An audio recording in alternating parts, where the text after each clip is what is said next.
मित्रांनो, 23 मार्च 1931 या दिवशी शहीद भगतसिंग, सुखदेव आणि राजगुरू या 3 क्रांतिवीरांनी देशासाठी आपला देह बलिदान केला आणि ते शहीद आणि अजरामर झाले. तर आज आपण त्यांच्या शहीद दिनाच्या रोजी भगतसिंग कशा प्रकारे नास्तिक झाले, त्यांचा तो प्रवास, आस्तिकतेपासून तो नास्तिकतेपर्यंतचा प्रवास, आणि त्यानंतर त्यांनी नास्तिकता कशी आहे हे पटवून देण्यासाठी मी नास्तिक का आहे हे पुस्तक जेलमध्ये असताना लिहिले होते. त्यातील काही महत्त्वाचा आणि थोडक्यात असा भाग आपण आज वाचणार आहोत, जाणून घेणार आहोत.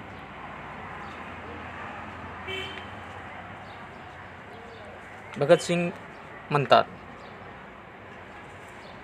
माझ्या नास्तिकतेचा उगम इतक्या अलीकडचा नाही. माझ्या या वरील मित्रांना ज्याच्या अस्तित्वाची जाणीवही नव्हती असा एक अप्रसिद्ध तरुण मी जेव्हा होतो तेव्हापासून मी देवावर विश्वास ठेवणे थांबवले होते. नास्तिकतेकडे वळवू शकेल असा कोणताही स्वतःबद्दलचा गैरवाजवी अभिमान निदान महाविद्यालयातल्या एका विद्यार्थ्यात निर्माण होण्याचे काहीच कारण नव्हते. काही प्रोफेसरांचा मी आवडता व इतरांचा नावडता होतो, तरीही मी कधी अभ्यासू किंवा चमकणारा मुलगा नव्हतो. ज्याला ऐट म्हणतात अशा प्रकारची भावना निर्माण होण्याची संधी मला कधीच मिळाली नाही. किंबहुना ज्याच्यात पुढील व्यवहारातल्या आयुष्य क्रमांकाबाबत एक प्रकारचा निराशावाद होता, अशा शामळू व बुजऱ्या वर्तीचा मी मुलगा होतो. आणि त्या काळात मी संपूर्णपणे नास्तिक नव्हतो. ज्यांच्या देखरेखीखाली मी वाढलो ते माझे आजोबा कर्मठ आर्यसमाजी होते. आर्यसमाजी हा बाकी काही असो, पण तो नास्तिक नसतो. माझे प्राथमिक शिक्षण संपल्यानंतर मी लाहोरच्या DAV शाळेत गेलो आणि 1 वर्ष मी तिथल्या वसतिगृहात राहिलो. तेथे सकाळी संध्याकाळच्या प्रार्थने व्यतिरिक्त मी तासनतास गायत्री मंत्र पठण करत असे.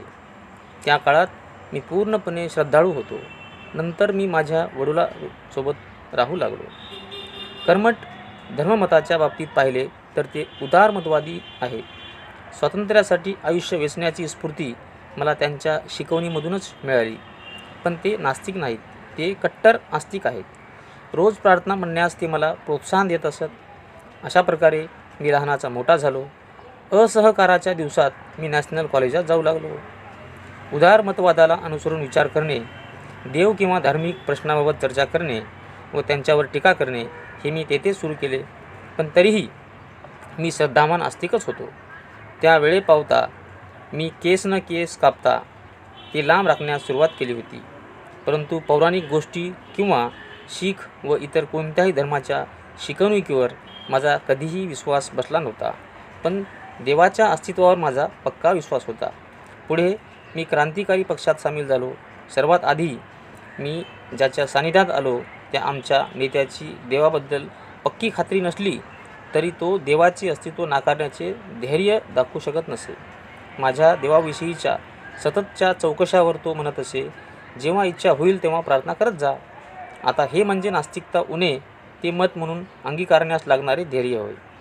मी ज्याच्या सहवासात आलो तो दुसरा नेता कट्टर आस्तिक होता. त्याचा नामोल्लेख करायचा तर ते म्हणजे कराची कटासंबंधी आता जन्मठेपेची शिक्षा भोगत असलेले आदरणीय कॉम्रेड सचिंद्रनाथ सन्याल. बंदी जीवन किंवा तुरुंगातील जीवन या त्यांच्या सुप्रसिद्ध व एकमेव पुस्तकाच्या अगदी पहिल्या पानापासून देवाची थोरवी आवेशाने गायलेली आहे. त्या सुंदर पुस्तकाच्या दुसऱ्या भागाच्या शेवटच्या पानावर वेदांत निष्ठेशी सुसंगत अशा स्तुतिसुमनांचा देवावर केलेला वर्षाव हा त्यांच्या गूढवादी विचाराचा एक सहज लक्षात येण्याजोगा भाग आहे. 28 जानेवारी 1925 रोजी हिंदुस्थानभर वाटली गेलेली क्रांतिकारी पुस्तिका ही सुद्धा त्यांच्याच लेखणीतून उतरलेली आहे असे सरकारी बाजूचे म्हणणे आहे. अशा आता गुप्त संघटनेच्या कामात नेहमी प्रमुख नेता आपली स्वतःचीच मते मांडतो व जवळच्या लोकांना ती मान्य करावीच लागतात. कार्यकर्त्यांचे त्याविषयी मतभेद असले तरी त्यांना नेत्यांच्या मतांना मूकपणे संमती द्यावी लागते. त्या पुस्तिकेतील एक संपूर्ण परिच्छेद देवाची थोरवी, त्याची विश्वक्रीडा आणि अगाध लीला यावर आहे. हे सर्व म्हणजे गूढवाद आहे. एकूण सांगायचे काय तर क्रांतिकारी पक्षात ईश्वरावरचा अविश्वास ही कल्पना मुळीच रुजलेली नव्हती, हेच मला दाखवायचे होते. चारही सुप्रसिद्ध काकोरी क्रांतिवीरांनी त्यांचा शेवटचा दिवस ईश्वराच्या प्रार्थनेत घालवला. रामप्रसाद बिस्मिल हा सनातनी आर्यसमाजी होता. समाजवाद आणि साम्यवादाच्या क्षेत्रात खूप अभ्यास असूनही राजन लाहिरी हा उपनिषदे व गीतेतील स्रोते पठन करण्याची आपली इच्छा आवरू शकला नाही. त्यांच्यातला एकच मनुष्य मी पाहिला आहे ज्याने कधीही ईश्वराची प्रार्थना केली नाही आणि तो म्हणत असे, तत्त्वज्ञान ही माणसातला दुबळेपणा व त्याच्या ज्ञानाची मर्यादा यांची निष्पत्ती आहे. हा माणूससुद्धा आज जन्मठेपेची शिक्षा भोगत आहे, परंतु तो सुद्धा देवाचे अस्तित्व नाकारण्याचे धैर्य दाखवू शकला नाही. तोपर्यंत मी एक स्वप्नाळू आदर्शवादी क्रांतिकारक होतो. त्यावेळे पावितो आम्ही फक्त अनुयायी होतो. सर्व जबाबदारी स्वतः पेलण्याची वेळ आमच्यावर त्यानंतर आली. अपरिहार्य अशा दडपशाहीमुळे पक्षाचे अस्तित्वच मुळी काही काळ अशक्य वाटू लागले होते. उत्साही काम्रेड्स नव्हे तर नेतेच आमची हेटाळणी करू लागले. एखाद्या दिवशी आमच्या स्वतःच्या कार्यक्रमाच्या व्यर्थतेची मलासुद्धा खात्री पटणार की काय अशी भीती मला काही काळ वाटायची. ती वेळ म्हणजे माझ्या क्रांतिकारक आयुष्यातला निर्णायक क्षण होता. महत्त्वाचे वळण होते. अभ्यास कर अशी हाक माझ्या मनाच्या कानाकोपऱ्यात निनादू लागली. प्रतिस्पर्ध्यांनी उपस्थित केलेल्या चर्चेला तोंड देता येणे शक्य व्हावे म्हणून अभ्यास कर. तुझ्या निष्ठेच्या बाजूने युक्तिवाद करण्यासाठी, भरभक्कम दारुगोळा जमा करण्यासाठी अभ्यास कर. मी अभ्यासाला सुरुवात केली. माझ्या सुरुवातीच्या श्रद्धा व ठाम मते यात त्यानंतर ठळक बदल झाले. आमच्या आधीच्या लोकांचा फक्त हिंसक कृतीवर भर होता. त्या स्वप्नाळूपणाची जागा गंभीर विचारांनी घेतली. गूढवाद आणि आंधळी निष्ठा विरून गेली. वास्तववाद ही आमची निष्ठा बनली. अत्यंत आवश्यक असेल तेव्हाच बळाचा वापर करणे योग्य ठरले व अहिंसा हे लोक चळवळीसाठी अपरिहार्य धोरण ठरले. हे सर्व कार्यपद्धतीविषयी झाले. सर्वात महत्त्वाची गोष्ट म्हणजे ज्या आदर्शासाठी आम्ही लढत होतो त्याबद्दल आम्हाला स्पष्ट कल्पना आली. त्या काळात प्रत्यक्ष कृतीच्या क्षेत्रात फारसे काम नसल्यामुळे जगातल्या इतर क्रांत्यामधल्या आदर्शांचा अभ्यास करायला मला भरपूर वेळ मिळाला. अराजकवादी नेता बाकुनिन याच्याबद्दल मी अभ्यास केला. साम्यवादाचा जनक मार्क्स याच्याबद्दल काही वाचले. स्वतःच्या देशात यशस्वीपणे क्रांती घडवणारे लेनिन, ट्रॉट्स्की व यांच्याबद्दल बरेचसे वाचले. ते सर्व नास्तिक होते. सलग ग्रंथाच्या रूपात लिहिले नसले तरी बाकुनिनचे गॉड अँड स्टेट, ईश्वर आणि शासनसत्ता हे पुस्तक म्हणजे ह्या विषयावरचा उद्बोधक अभ्यास आहे. त्यानंतर निर्लंब स्वामीचे कॉमन सेन्स या नावाचे पुस्तक माझ्या पाहण्यात आले. ते पुस्तक फक्त गूढवादी नास्तिकतेच्या प्रकारात मोडणारे आहे. या विषयात मला सर्वात जास्त आस्था वाटू लागली. 1926 सालाच्या शेवटी विश्व निर्माण करणाऱ्या, चालवणाऱ्या व त्याचे नियंत्रण करणाऱ्या अशा सर्वश्रेष्ठ ईश्वराच्या अस्तित्वाच्या सिद्धांताच्या फोलपणाविषयी माझी खात्री झाली. माझी धार्मिक श्रद्धा मी दूर फेकली. मी याबद्दल उघड बोलू लागलो. माझ्या मित्रांशी या विषयावर चर्चा करायला सुरुवात केली. मी नंबर 1चा नास्तिक बनलो. अशा प्रकारे मित्रांनो, भगतसिंगांनी आस्तिकता ते नास्तिकतेचा प्रवास त्यांनी आपल्या ह्या पुस्तकात मांडलेला आहे. त्यानंतर आपण ह्या पुस्तकातील अशा भागाकडे वळूया ज्यातून भगतसिंगांनी काही प्रश्न निर्माण केलेले आहेत. तर आपण ते प्रश्न काय आहेत ते पाहूया. भगतसिंग म्हणतात, धर्मश्रद्धेच्या सत्यतेबद्दल आस्तिक लोकांना आम्ही काही प्रश्न विचारतो. तुमच्या श्रद्धेनुसार जर ही पृथ्वी किंवा हे विश्व त्या सर्वव्यापी, सर्वज्ञ, सर्वशक्तिमान अशा विधात्याने निर्माण केले असेल तर त्याने मुळात हे सर्व जग का निर्माण केले हे मला कृपया सांगाल काय? दैन्य आणि यातनांनी भरलेले हे जग, लाखो शोकांतिकाची ही सतत बदलती पण चिरंतर गुंफण, ज्यात एकही प्राणी मात्र सर्वार्थाने समाधानी नाही, हे सर्व त्याने का निर्माण केले? कृपा करून हाच त्याचा कायदा आहे असे म्हणू नका. जर तो नियमांनी व कायद्यांनी बांधलेला असेल तर तो सर्वशक्तिमान नाही, तो आपल्यासारखाच गुलाम आहे. कृपा करून ही त्याची आनंद क्रीडा आहे असे म्हणू नका. नीरोने एक रोम जाळले. त्याने तशी अगदी थोडी माणसे मारली. त्याने फारच थोड्या शोकांतिका निर्माण केल्या आणि हे सर्व केले ते निव्वळ त्याच्या आनंद उपभोगासाठी. आणि इतिहासात त्याचे स्थान काय आहे? इतिहासकार त्याचा कोणत्या नावाने उल्लेख करतात? सगळ्या जहरी विशेषणांचा त्याच्यावर वर्षाव होत असतो. जुलमी, हृदयशून्य, विकृत व दृष्ट नीरोचा निषेध करून त्याची निंदा करणाऱ्या लिखाणाने पानेच्या पाने भरली. स्वतःच्या सुखासाठी एका चेंगीज खानाने हजारोंचे प्राण घेतले, तर आज आपण त्याच्या नावाचा देखील तिरस्कार करतो.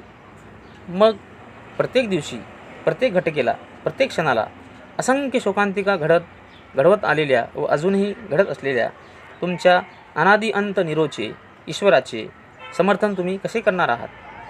प्रत्येक क्षणी चेंगीज खानालाही मागे टाकणाऱ्या त्याच्या दुष्कृत्यांचा तुम्ही कसा काय पाठपुरावा करणार आहात?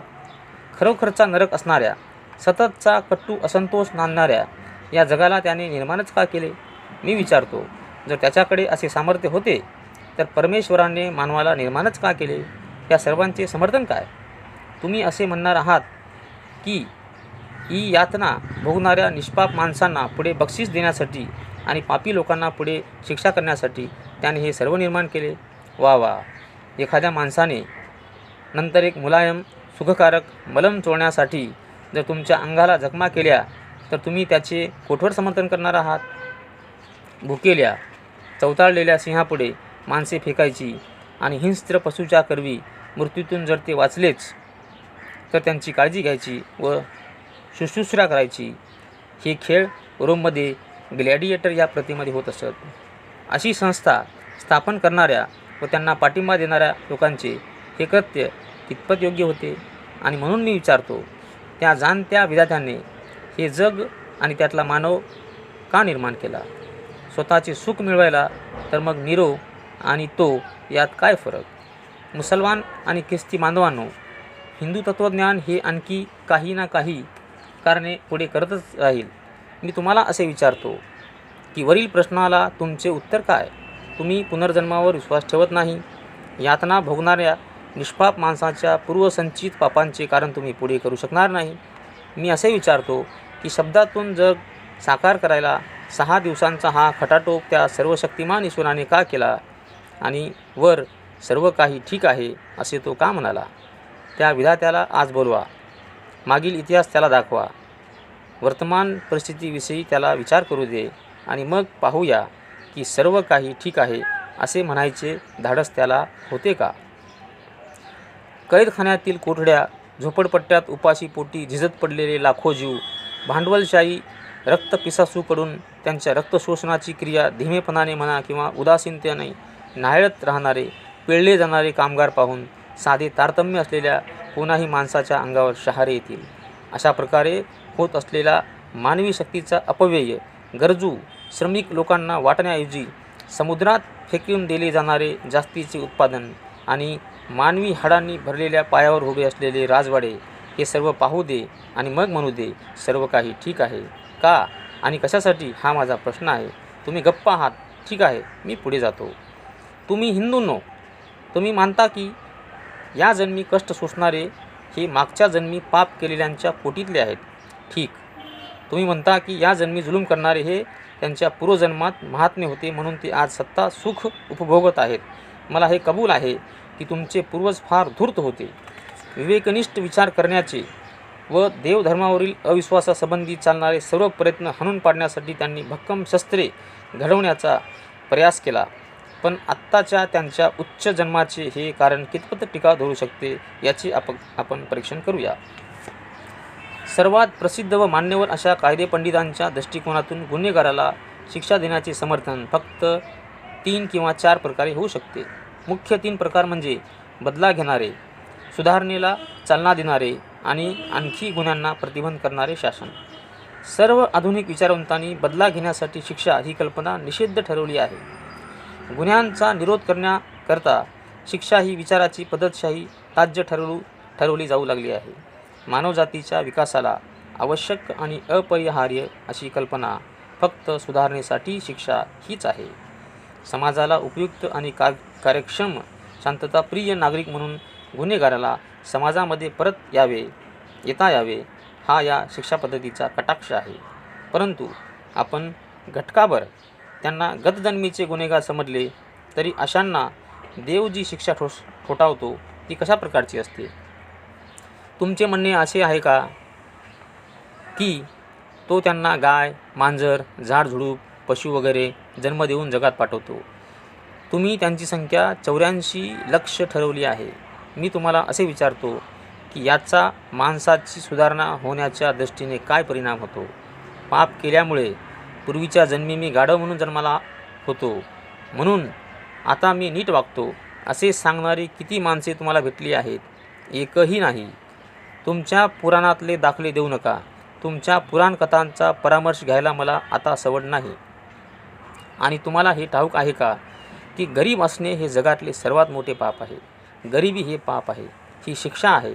आणखी जास्त गुन्हे करण्यास प्रवृत्त करील, नवे भाग पाडील.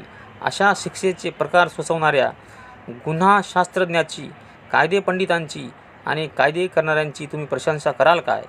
तुमच्या ईश्वराने हा विचार आधी केला नव्हता का की त्यालाही अनुभवातून हे शिकायचे होते? मानवजातीला सोसाव्या लागणाऱ्या अपरंपार यत्नांच्या कष्टात बदल्यात एखाद्या चांभार किंवा मेहतराच्या गरीब व अशिक्षित कुटुंबात जन्माला येणाऱ्या माणसाच्या नशिबी काय लिहिलेले असते असे तुम्हाला वाटते? तो गरीब असल्यामुळे शिक्षण घेऊ शकत नाही. उच्च जाती जन्मल्यामुळे स्वतःला श्रेष्ठ मानणाऱ्या इतर माणसाकडून त्याचा द्वेष केला जातो, त्याला दूर ठेवले जाते. त्याच्या नशिबी आलेले अज्ञान, गरिबी आणि त्याला मिळणारी अपमानाची वागणूक यामुळे त्याच्या मनात समाजाविषयी कटुता निर्माण होते. समजा त्याने एखादे पाप केले तर त्याचे प्रायश्चित कोणाला भोगावे लागते? देवाला? त्याला स्वतःच्या की समाजातल्या प्रतिष्ठित व सुशिक्षितांना? मगरूर व अहंकारी ब्राह्मणाकडून जाणीवपूर्वक ज्यांना अज्ञानी ठेवण्यात आले. तुमच्या पवित्र वेद ग्रंथातील थोडीशी देखील वाक्य कानावर पडली म्हणून ज्यांना कानात वितळलेले शिशे ओतून घेण्याची शिक्षा मिळत असे, अशा माणसांना मिळणाऱ्या शिक्षेचे काय? त्यांनी जर गुन्हा केला असेल तर त्यासाठी कुणाला जबाबदार धरले जावे आणि त्याचे दुष्परिणाम सहन करावे? माझ्या प्रिय मित्रांनो, हे सिद्धांत म्हणजे मुठभर प्रस्थापित लोकांनी शोधलेल्या युक्त्या आहेत. या सिद्धांताच्या आधारे त्यांनी बळकावलेल्या सत्तेचे, संपत्तीचे आणि श्रेष्ठत्वाचे ते समर्थन करतात.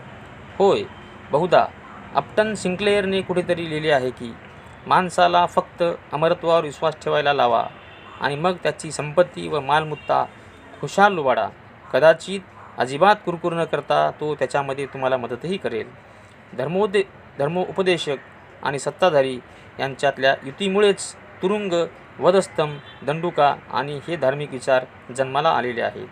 मी तुम्हाला असे विचारतो की जेव्हा एखादा माणूस पाप किंवा गुन्हा करतो तेव्हा अशा माणसाला तुमचा तो सर्वशक्तिमान ईश्वर परावृत्त का करीत नाही? असे करणे त्याला सहज शक्य आहे. युद्ध पेटवणाऱ्या सत्ताधीशांना त्याने ठार मारले का नाही? किंवा त्यांच्यातील युद्धाची उर्मी का गाडली नाही? महायुद्धाने मानवजातीवर कोसळणारी आपत्ती त्याला कशा प्रकारे टाळता आली असती? हिंदुस्थानला स्वतंत्र करण्याची भावना तो ब्रिटिशांच्या मनात का निर्माण करून टाकत नाही? उत्पादनाच्या साधनावरचा आपला वैयक्तिक मालकी हक्क सोडावा अशी उत्साही परोपकारी भावना तो सगळ्या भांडवलदाराच्या मनात का रुजवत नाही? अशा मार्गाने सर्व श्रमिक जनतेतीच नव्हे तर संपूर्ण मानवी समाजाची भांडवलशाहीच्या दास्यातून मुक्तता तो का करत नाही?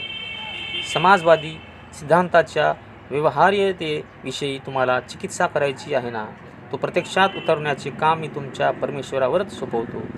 सर्वसाधारण लोककल्याण हा समाजवादाचा लाभ आहे असे लोक मान्य करतात, पण तो अव्यवहार्य आहे या सबबीखाली त्याला विरोध करतात. मग परमेश्वरालाच मदतची करू दे आणि व्यवस्थितपणे रचना करू दे. आता उगाच गुळमुळीत हरकती पुढे करण्याचा प्रयत्न करू नका, त्यांचा काही उपयोग नाही.